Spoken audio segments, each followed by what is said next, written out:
শত ধর্ষক আছে, তাদেরকে এই মুহূর্তে টাউন হলে শুধু এনে দেন।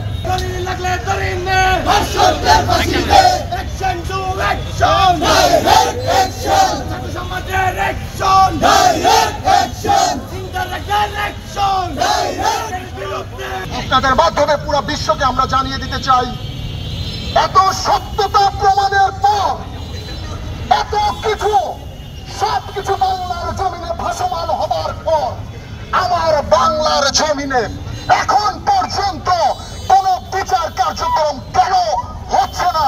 আমরা চিৎকার করে বাংলাদেশকে জানিয়ে দিতে চাই, কুমিল্লাবাসীকে জানিয়ে দিতে চাই। আমরা আজকের এই আয়োজনের পক্ষ থেকে আপনাদের কাছে এই টাউন হলের জায়গা থেকে স্পষ্ট বলতে চাই, শত ধর্ষক আছে, তাদেরকে এই মুহূর্তে টাউন হলে শুধু এনে দেন। আজকে রোটারি পরিবার, বিভিন্ন সংগঠন, কুমিল্লাবাসী তাদেরকে অর্ধেক মাটিতে পুরে, কোনো মামলা, কোনো কিছু, আমাদের জামিন, কোনো কিছু লাগবে না।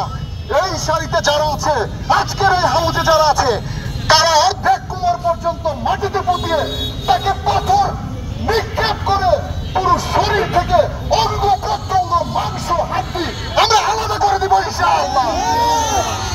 প্রিয় সুধী, আমি একটা স্লোগান আপনাদের সাথে এখন দিতে চাই, শুধু আপনারা আমার সাথে বলবেন, একটা একটা ধর্ষক ধর, ধৈরা ধৈরা বিচার কর।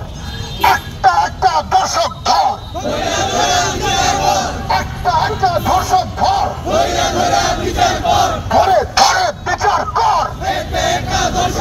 কুমিল্লা চলতি বছরে 31টি ঘটনার এখনো বিচার হয়নি, এখন পর্যন্ত কেউ গ্রেপ্তার হলো না। তাহলে আমরা বুঝে নিব প্রশাসন ধর্ষকদের উস্কানি দিচ্ছেন এবং তাদেরকে সহযোগিতা করছেন। যখনই দেখি দর্শকরা সেই আদালতের আইনের ফাঁক হতে বেরিয়ে যায়, তাদের পক্ষে সেই আইনজীবীরা তারা মুক্তি হেসে, তারা বিপদার অন্তরালে আইনের ফাঁক ফোকর দিয়ে তাদের ইজ্জতকে বড় করে দেখানো হয়, তখন সেই দর্শকরা মাথা চারা দিয়ে ওঠে। আমি বলবো, ধর্ষকদের একমাত্র বিচারই হওয়া উচিত ফাঁসি। আমরা এই কুমিল্লা থেকে বলতে চাই, এই ছোট্ট পরিসর হলো কুমিল্লার রাজপথ থেকে আমরা আগাম ঘোষণা দিতে চাই, অবিলম্বে ধর্ষকদের ফাঁসি চাই। এই বিচার ব্যবস্থাকে ধর্ষকের ফাঁসির রায় নিশ্চিত করতে হবে।